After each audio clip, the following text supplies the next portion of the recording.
오늘 하나님의 말씀은 에베소서 6장 1절에서 3절입니다. 신약성경 316페이지입니다. 에베소서 6장 1절에서 3절까지 보도록 하겠습니다. 신약 316페이지입니다.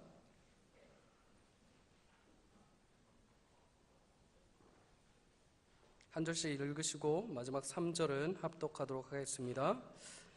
자녀들아, 너희 부모를 주 안에서 순종하라. 이것이 옳으니라. 내 아버지와 어머니를 공경하라. 이것이 약속 있는 첫 계명이니. 함께 읽습니다. 이는 내가 잘되고 땅에서 장수하리라. 아멘. 아멘. 감사합니다. 오늘 우리가 어버이주일로 지키는 주일인데 공교롭게도 또 5월 8일 어버이날과 함께 맞물린 귀한 날입니다. 원래 어버이주일은 우리나라에서만 지키는 날입니다. 어버이날은 원래 미국에서 이제 어머니의 날이 시작이 되었죠. 머더스데이라고 부르는데 미국에서는 5월 두 번째 주일을 나라에서 아예 정한 기념일로 삼아서 어머니의 날로 지킵니다. 제 기억으로 아버지의 날도 미국에 있습니다. 따로. 근데 아버지의 날이 별 볼 일이 없어요. 어머니 날은 굉장히 큰 행사로 미국 전국에서 그냥 선물이며 이런 것들이 엄청나게 팔리고 또 선물하고 그런데 아버지의 날은 제가 며칠인지 기억 못하는 거 보니까 그렇게 중요한 것 같지 않습니다. 예전부터 이 부모님의 사랑은 어머니가 최고인 것 같아요. 그래도 우리나라에서는 어버이날로 지키니까 또 감사합니다. 원래 미국에서 어머니의 날은 1872년도에 줄리아 워드 호에라는 여사가 제안해서 보스턴이라는 시에서 처음에 조그맣게 시작이 되었습니다. 그러다가 1907년도에 아너 제리미스 여사가 국가적 기념일로 이 어머니 날을 만들자라고 운동을 시작하게 되었죠. 그리고 1908년도 다음에 5월 둘째 주일 날 그 아너 제리미스 여사의 어머니를 추모하기 위한 기념행사에서 본인이 여기다가 하얀 카네이션을 달고 나왔습니다. 그 뒤로 모든 미국의 주에서 어머니의 날을 기념하는 그런 귀한 날들로 정하게 되었고요. 1914년도에 28대 대통령이었던 우드로우 윌슨 대통령이 5월 둘째 주일을 미국에서 어머니의 날로 공식 선언을 했습니다.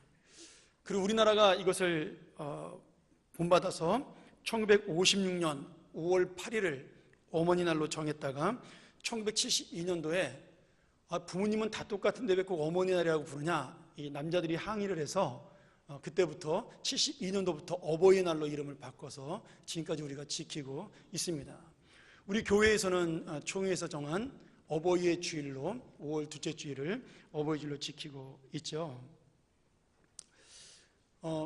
여러분들이 어버이 주일을 우리가 왜 지키나를 좀 역사적으로 알 필요가 있어서 설명을 좀 드렸고요. 아마 아시는 분도 계실 겁니다. 근데 이 어머니 날을 처음으로 미국에서 만들었던 그 윌슨 대통령은 어머니 날이 개인적으로 굉장히 뜻이 있고 의미가 있는 날이었습니다.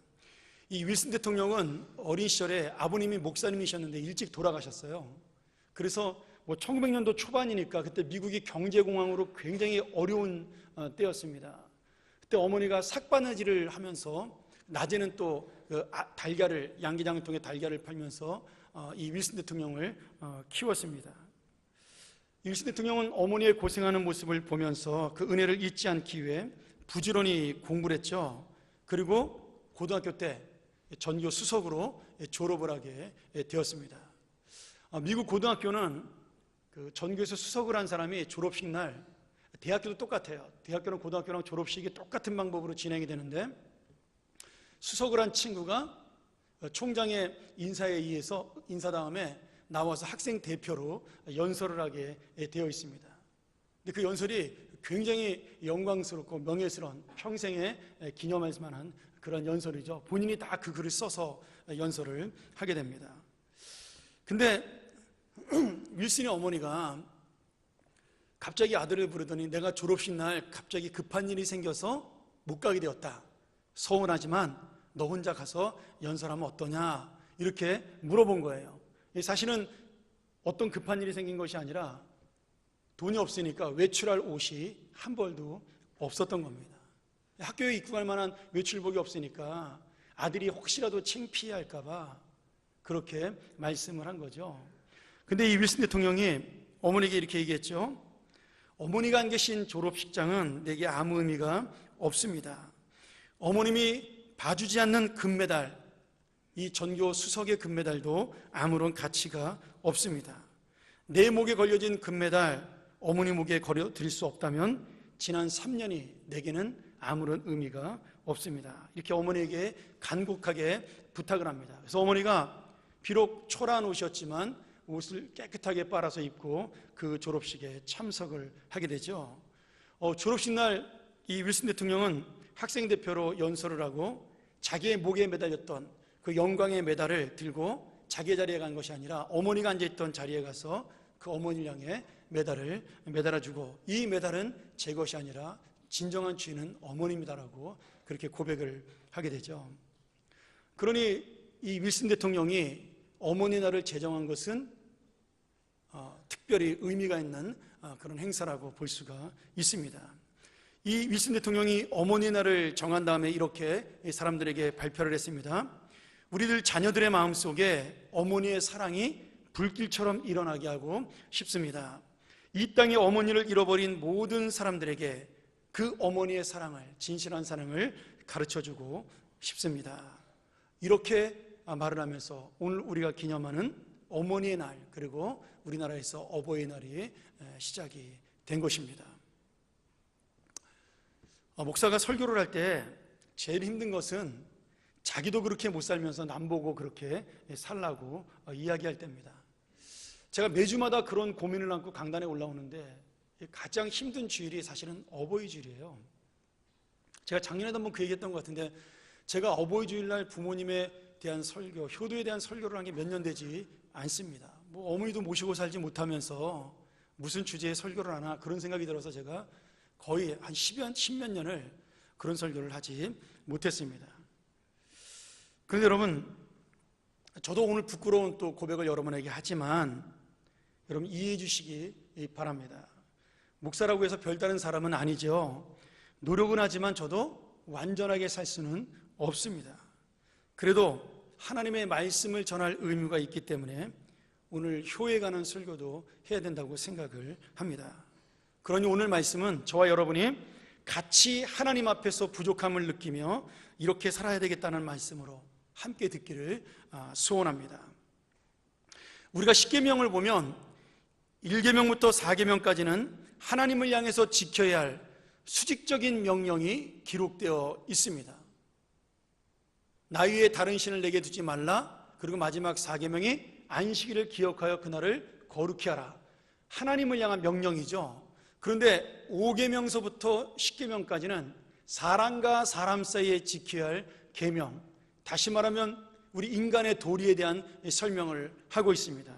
그런데 이 사람과의 관계 속에 지켜야 될 첫 번째 명령을 하나님께서는 제일 먼저 내 부모를 공경하라로 시작하고 있습니다. 이 말씀을 바꿔 말한다면 사람이 지켜야 할 도리 중 가장 우선적이고 가장 중요한 명령이 무엇이라고요? 부모님을 공경하라는 겁니다.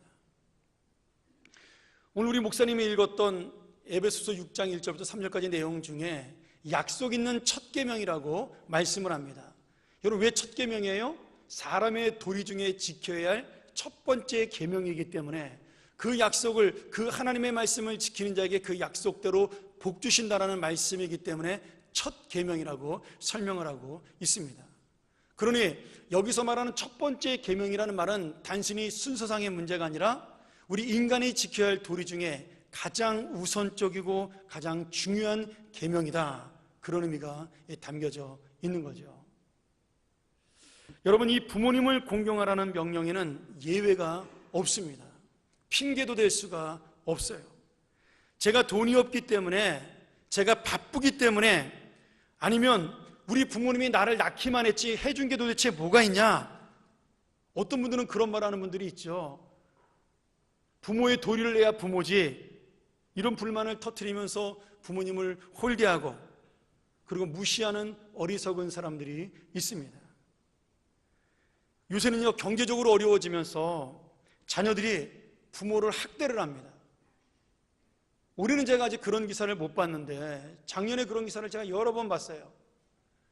생활비를 안 준다고 실업자인 자식이 늙은 부모를 때려서 돈을 달라고 이야기합니다. 부모님이 창피해서 도저히 말을 못하다가 할 수 없어서 옆집에서 신고를 해서 잡아가는 그런 자식도 제가 보았습니다. 요새는 또 반대로 자식들에게 재산을 다 물려줬는데 부모님에게 생활비를 안 준다고 부모님이 생활비 청구 소송을 자식에게 하는 경우도 있습니다. 여러분, 이게 남의 일이 아니라 지금 우리나라에서 일어나고 있는 너무나 안타까운 현실이죠. 부모를 때린다. 여러분, 성경에서 부모 때리면 어떻게 되죠? 돌에 맞아 죽습니다. 여러분, 부모를 때리는 것이나 부모에게 생활비를 주지 않는 것이나 똑같은 죄입니다.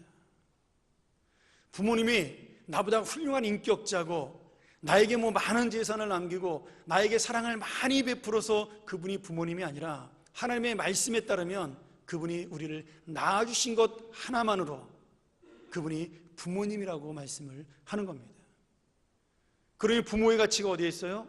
낳아주었다라는 데, 나를 이 세상에 태어나게 했다라는 데 가치가 있는 겁니다. 지금 생각하면 부끄러운 일이지만 저도 한때 철없는 사춘기 시절에 어머님을 많이 원망한 적이 있습니다. 저는 아버님이 안 계셨으니까 어머님 혼자 저를 키웠는데 집이 가난하니까 해달라는 거 안 해주시잖아요. 또 형편이 안 되는 거죠. 근데 자식이 그걸 알아요? 그냥 무조건 해달라 그러고 그것이 안 되면 서운해하는 것이 철없는 자식이죠.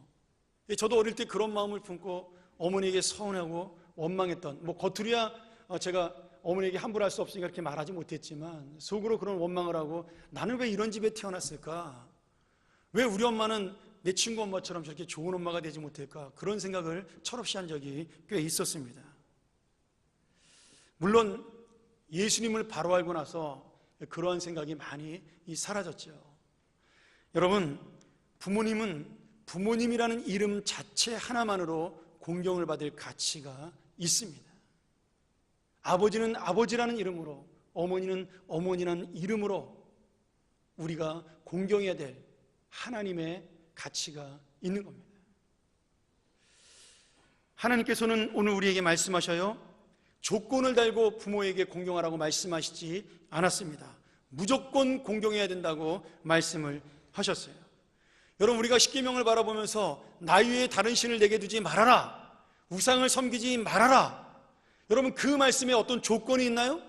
네가 돈 많을 때 나를 잘 섬겨라, 아니면 한갈 때 예배 드려라, 아니면 내가 다른 우상보다 복을 많이 줄 때 나를 섬겨라. 하나님께서 그런 조건을 달고 말씀하셨나요? 아닙니다. 무조건 주님의 우상을 섬기지 말라고 말씀하셨죠.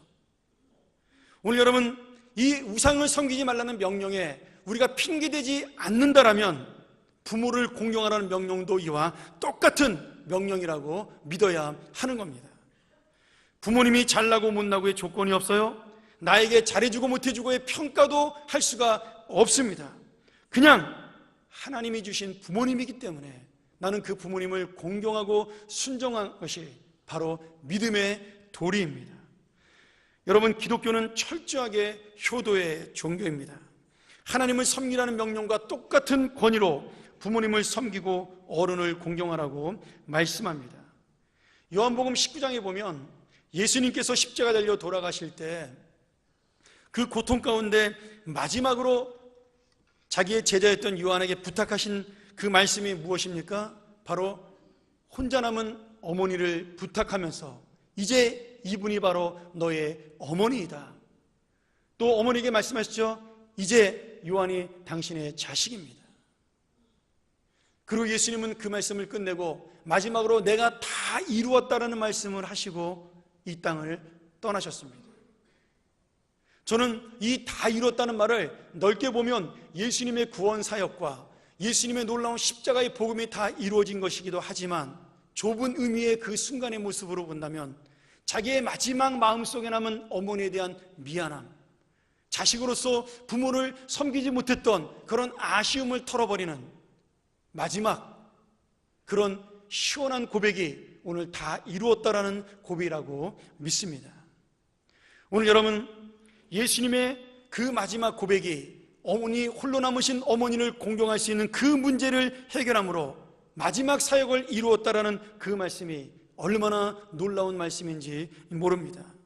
세상의 모든 사람을 구원하시기 위해 십자가에 달려 돌아가시면서도 그 한 사람, 육신의 어머니를 잊지 않았다는 사실은 우리가 꼭 기억해야 될 감동적인 말씀이죠. 오늘 여러분, 우리가 예수님보다 고통스럽고 어려운 일을 만날 수가 있나요? 십자가를 지는 것보다 힘든 일을 만날 수가 있나요? 예수님께서 마지막을 부탁하신 말씀이 이 십자가 위에서 그 고통 가운데 어머니를 부탁하는 말씀이었다면 우리도 마지막까지 잊지 말아야 될 말씀이 바로 부모님에 대한 공경이고 효도입니다. 어떤 사람들은, 예수 믿는 사람들, 교회를 다니는 사람들은 제사를 지내지 않으니까 조상을, 부모를 공경하지 않는다라고 잘못된 생각을 가진 분들이 많습니다. 그러나 이것은 우리 기독교의 신앙, 우리의 참된 신앙을 잘 몰라서 하는 어리석은 소리입니다. 여러분, 이 세상의 어떤 종교도 내가 믿는 하나님, 내가 믿는 신과 동등한 권위와 동등한 존경을 가지고 부모님을 공경하라고 말씀하는 종교는 우리 기독교밖에 없습니다. 다른 종교는요, 신이 우선이에요. 신을 더 먼저 섬기라고 이야기합니다. 부모님도 버리라고 이야기를 해요. 그러나 우리 믿음은 그렇지 않습니다. 하나님을 공경하듯이 똑같이 부모님도 공경하라고 말씀하시는 정말로 참된 효도의 종교가 바로 우리 기독교입니다. 여러분, 성경에서 가장 큰 죄는 하나님을 거역하는 죄이고요, 동등하게 취급받는 나쁜 죄가 하나님을 무시하고 부모님을 무시하는 죄입니다. 그래서 그 벌도 똑같아요. 안식일을 기억하지 못하고 우상을 섬기는 자, 우리 신명기에서 보면 돌로 쳐 죽이라 그랬습니다. 부모님의 말씀에 불효하는 자 어떻게 하라고요? 똑같이 돌로 쳐서 죽이라고 말씀합니다. 그 말씀의 의미가 뭐예요? 하나님을 사랑하는 것과 부모님을 사랑하는 권위가 같다라는 거예요. 그러니 여러분, 우리가 하나님을 두려워한다면 부모님도 경외할 수 있어야 하는 겁니다. 우리가 제사를 지내지 않는 것은 조상을 무시해서가 아닙니다. 사탄과 귀신의 게임에 넘어가지 아니하고 진정으로 부모님의 뜻을 이루기 위함입니다. 여러분, 우리가 제사 지내는 이유가 뭐죠? 그 제사 음식을 차려놓으면 사실 의식이 중요한 게 아닙니다. 그 음식을 먹으러 누가 와요? 귀신이 와서 먹는다 그러잖아요. 우리 조상의 귀신이. 그리고 바깥에, 문 밖에 이렇게 음식 차려놓는 거 누가 와서 먹는 거예요? 응? 저승사자가 와서 먹거나 뭐 조상의 친구나 이런 사람들이 와서 먹는 거잖아요. 근데 그것이 물론 우리 풍습에 있는 이야기지만 성경적으로는 완전히 거짓말입니다. 왜냐하면 우리는 죽으면 어떻게 되죠? 우리의 영혼은 이 땅에 남지 아니하고 전부 하늘로 갑니다. 뭐 신학적으로 진짜 하늘로 가든지 천국으로 가든지 지옥으로 가든지 아니면 예수님이 재림하는 때까지 기다리든지 우리가 그런 것이 영혼입니다. 이 땅에 남아있는 영혼이라는 것은 없는 거죠. 그런데 귀신이 와서 먹는다는 것은 뭐예요? 사실은 진짜 귀신이 와서 먹는 것이 아니라 사탄의 졸개인, 하나님의 심판을 받고 이 땅에 쫓겨내려온 사탄과 그의 졸개인 귀신들이 마치 그 사람인 것처럼 흉내를 내서 우리의 마음을 미혹하는 겁니다. 그러니 여러분, 귀신이라는 것은 사실은 영혼의 귀신이라는 것은 없는 거예요. 사탄의 졸개인 귀신이 있는 것이지 우리 조상의 귀신이라는 것은 이 땅에 없는 겁니다. 그래서 제사를 지내지 않는 거예요. 그리고 여러분, 한번 생각해 보세요. 대부분의 사람들이 제사를 지낸다, 묘자리 잘 쓴다, 여러분 누구 때문에 그런 거예요? 조상 때문에 그럽니까? 아니죠. 자기 잘 되라 그런 거 아니에요. 죽은 조상이 좋은 데 가라고 묘자리 쓰는 사람 보셨어요? 여러분, 그런 사람은 없습니다. 내가 이 땅에서 잘 먹고 잘 살고 복 받으려고 묘자리 쓰는 거잖아요. 우리나라는요, 대통령 되려고 묘자리 바꾼 사람도 꽤 돼요. 대통령이 되려면 묘자리가 좋아야 된다고, 명당 자리에 있어야 된다고. 여러분, 그것이 무엇이에요? 결국은 부모와 조상을 이용해서 내가 이 땅에서 잘 먹고 잘 살겠다는 욕심입니다. 자기의 이기심을 가지고 이야기하는 거죠. 제사 끝내고 나면 그 음식 누가 먹어요? 우리가 먹잖아요. 정말로 조상을 생각한다면 그 음식 먹지 말아야죠. 근데 그렇지 않거든요. 여러분, 결국 지금 제사의 원래 목적이 뭐냐면 조상의 은혜를 기리고 부모의 마음을 따라서 가족끼리 화목하게 사는 것이 제사의 목적입니다. 저는 공자에 대한 공부를 사서상경 공부 안 했지만 전 충분히 그렇다고 봐요. 그런데 우리 기독교에는 이런 눈에 보이는 제사보다 더 아름답고 위대한 추도예배라는 것이 있습니다. 추도예배는 조상을 기리는 예배는 아니죠. 하나님의 은혜에 감사하고, 그러나 그 예배 속에서 부모님이 나에게 주셨던 사랑과 은혜를 기억하고 우리 가족이, 우리 형제와 자매가 우리 부모님의 사랑을 가지고 함께 화목하며 살아가자라고 결심하는 것이 추도 예배입니다. 얼마나 귀해요. 여러분, 제사의 정신과 추도 예배의 정신 중에 어느 게 더 소중하겠어요? 누가 더 진짜 부모님의 뜻을 따르는 삶을 사는 겁니까? 그러니 겉으로 드러난 제사를 지내지 않는다는 거 하나 가지고 우리 기독교가 효도하지 않는 종교라고 말하는 것은 잘못된 거죠. 그러니 여러분, 친척들에게 설명 잘해야 됩니다. 그거 가지고 싸울 필요는 없지만, 예수 안 믿는 가족들이 제사 지낸다 그러면, 큰 집이 제사 지낸다 그러면 여러분 가세요. 가서 제사 비용 다 주세요. 여러분이 대신 여러분 절 안 하시면 되잖아요. 여러분이 가서 제사 음식 더 먼저 하고 더 많이 부엌일하고 그렇게 그리스도의 사랑을 보여주고 형제를 위해서 먼저 희생하면 여러분 제사 지내지 않아도 아무 문제 없습니다. 정말 부모님이 원하시는 게 무엇이겠어요? 오늘 여러분, 제사보다 아름다운 것은 부모님의 뜻을 순종해서 계속 지금 살아가는 것이 진짜 효도입니다. 우리가 부모님 생전에도 잘 모시고 돌아가시면 형제들끼리 화목하여 부모님의 뜻을 받들어 서로 사랑하며 믿음으로 살아간다. 여러분, 그것이야말로 저는 이 세상에서 가장 아름다운 효도라고 믿습니다. 그런 여러분, 기독교가 어떤 것보다 더 뛰어난 참된 효도의 종교입니다. 정말 참된 부모님이라면 나 죽은 다음에 제사상 잘 차려라 이렇게 말씀하시면 안 되는 거죠. 내가 죽어도 너희들끼리 화목하고 내가 없어도 내가 남긴 그 사랑을, 너희들에게 베푼 사랑을 너희들끼리 가져서 함께 살아야 된다, 이렇게 말씀하시는 것이 참된 부모 아닙니까? 이번에 우리 교회에서 11일 날 수요일 날 어르신들 모시고 경로 야외 예배를 가죠. 제가 이번에 참 감동을 받았어요. 이 야외 예배를 준비하는 우리 전도회에서 어르신들 식사 때문에 3번을 식당을 답사를 갔습니다. 점심 한 끼 먹으려고요. 우리가 먹으려고요? 아니요. 어르신들 잘 드시게 하려고요. 저는 그 점심이 얼마나 맛있는지 맛없는지 모르겠습니다.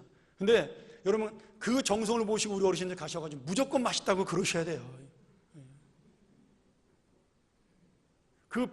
지난주에 화요일날 비 억수같이 오는데 거기 갔다 오셨더라고요. 우리 교회가 참 얼마나 감사한지 몰라요.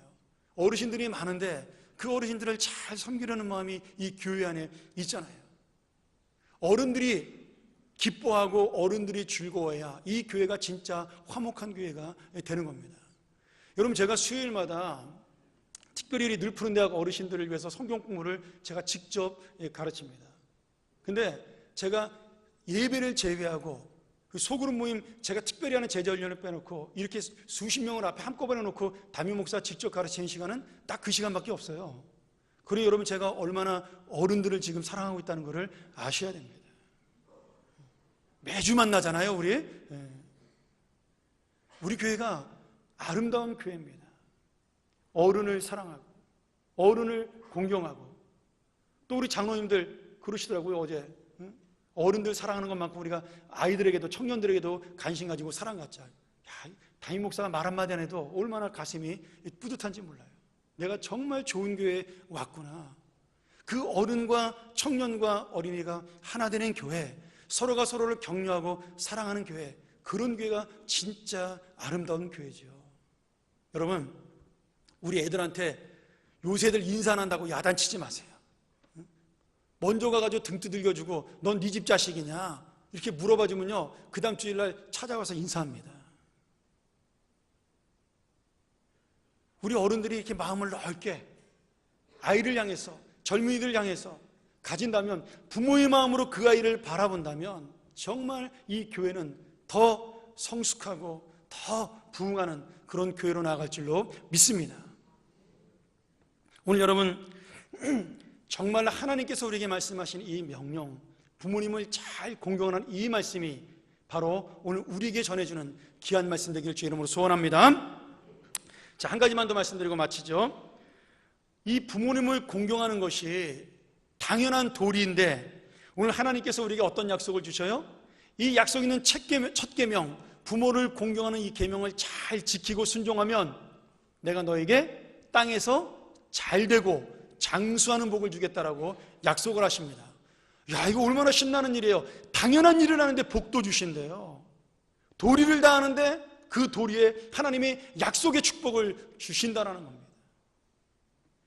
오늘 우리가 읽은 에베소서 6장 1절부터 3절의 내용은 바울 사도가 한 말이죠. 근데 바울 사도 혼자 지어낸 말씀이 아닙니다. 이 말씀은 이미 구약 시대부터 내려온 하나님의 명령을 바울이 한 번 더 정리한 거예요. 출애굽기 20장 12절에 내 부모를 공경하라. 그리하면 너희 하나님 나 여호와가 내게 준 땅에서 내 생명이 길리라.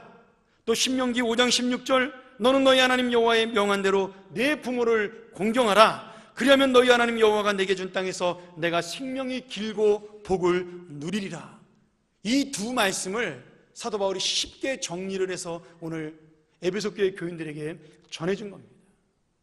하나님의 말씀은 1000년이 지나고 2000년이 지나고 3000년이 지나고 4000년이 지나도 절대로 변하지 않는 말씀입니다. 오늘 부모님에게 순종하고 공경하는 자는 하나님께서 복 주신다는 이 말씀은 오늘 우리에게 주어지는 하나님의 약속의 말씀입니다. 오늘 여러분, 하나님께서 부모님을 공경하는 자에게 어떤 복을 주신다고 말씀하시죠? 이 땅에서 장수하고 하나님의 복을 누린다라고 말씀해 주십니다. 지금이야 뭐 워낙 다들 오래 사시니까 장수가 복이 아니라 당연한 건데, 예전에는 그렇지 않았습니다. 예전에는 의술이 없었으니까, 기술이 없었으니까, 약도 별로 좋은 게 없었으니까 이 시대만 하더라도 여러분 60만 살아도 오래 살았어요. 요새 회갑잔치 하시는 분 계시나요? 없잖아요. 그렇죠? 요새는 그 고의도 잘 안 하시는 것 같아요, 보니까. 왜요? 다들 60이면 청춘이에요. 어느 분이 그러시더라고요. 요새 60은 옛날 40, 한 5세쯤 된다. 지금은 다 장수하지만 이 시대에 우리가 60에 회갑잔치 하는 이유가 무엇입니까? 그 전에 돌아가신 분이 너무나 많았기 때문이에요. 그러니 60까지만 살아도 복받은 사람이라고 자손들이 잔치를 벌여 준 겁니다. 그러니 지금 그 시대에는, 고대 시대에는 땅에서 가장 잘 되는 것의 큰 복이 뭐냐면 장수하는 복이 첫 번째 가장 큰 축복이었어요. 두 번째 축복이 뭐였냐면 많은 자손을 낳는 것이었습니다. 그때는 농사를 짓던 시대니까 그 집안에 노동력이 많으면 부자였어요. 자식이 많으면 부자였습니다. 또 자식이 많으면 다른 사람 앞에 나를 변호해주는 변호인들이 많은 거잖아요. 우리 시편에 그 말씀 나오죠? 127편, 128편에 보면 성문에서 우리 자식들이 나를 위해서 변호해준다. 그 말씀이 왜 나온 거예요? 그 자식들이 바로 내 힘의 근원이라고 약속을 해주셨기 때문입니다. 그러니 구약시대의 가장 큰 복은 뭐였냐면 오래 사는 것과 자손이 많은 복이었어요. 그러니 지금 사도 바울이 효도하는 자의 복이 장수하는 것이고 복을 받는 것이라고 말하는 것은 지금 시대로 말한다면 바꿔서 가장 좋은 복, 가장 큰 복, 가장 하나님이 좋아하시는 복을 우리에게 주신다라는 말씀이에요. 그러니 여러분, 효도하고 복 받고 알 먹고 꼭 먹고 얼마나 좋아요. 도랑치고 가지 잡고, 이거 뭐 당연한 건데 당연한 것 때문에 하나님이 복도 주신다 그러니까 여러분, 이게 얼마나 신나는 일인지 모릅니다. 여러분, 시대가 점점 어려워집니다. 그런데 예전보다 훨씬 잘 살아요. 근데 지금 우리가 돈이 없어서 부모를 공경 못하는 사람들이 많습니다. 돈이 없어서가 아니라 마음이 없어서입니다. 지금은 가난하면요, 정부에서 많이 해주잖아요. 그러니 여러분, 사실은 우리의 마음이 없는 겁니다. 이제는 시대가 발달했으니까 그 발달한 대로 또 거기에 맞춰 우리가 효도를 해야 되겠죠. 물론 무조건 모시고 사는 것만이 효도는 아닙니다. 요새는 같이 살면요, 어르신들이 시집살이에요. 그렇죠? 요새 애 보는 거 싫어서 같이 안 사는 분도 많죠. 그러니까 시대마다 효도하는 법은 다르지만 여러분, 그 정신은 똑같습니다.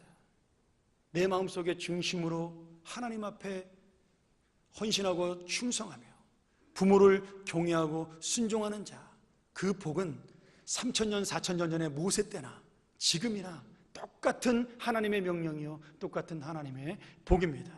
사랑하는 여러분, 우리가 십자가의 도를 믿고 따라갑니다. 여러분, 십자가의 도가 뭐예요?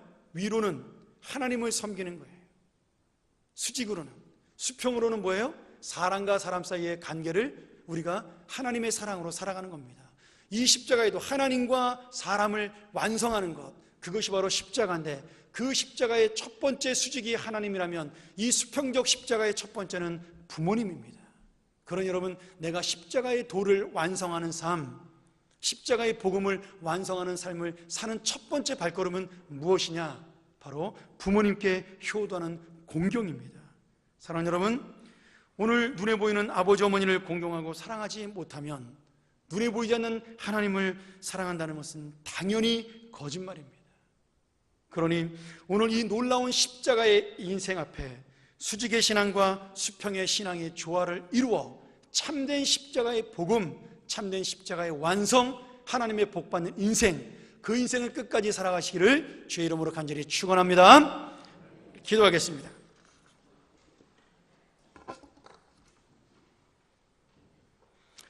전능하신 아버지 하나님, 감사합니다.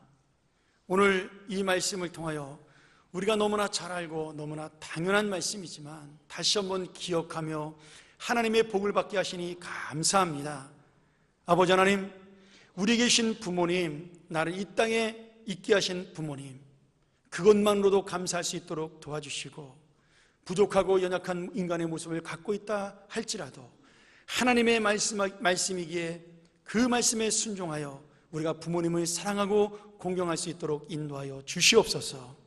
그래서 참된 하나님의 복을 누리는 인생, 참된 십자가의 인생을 완성하는 인생 될 수 있도록 하나님께서 축복하여 주시옵소서. 예수님의 이름으로 간절히 기도하옵나이다. 아멘.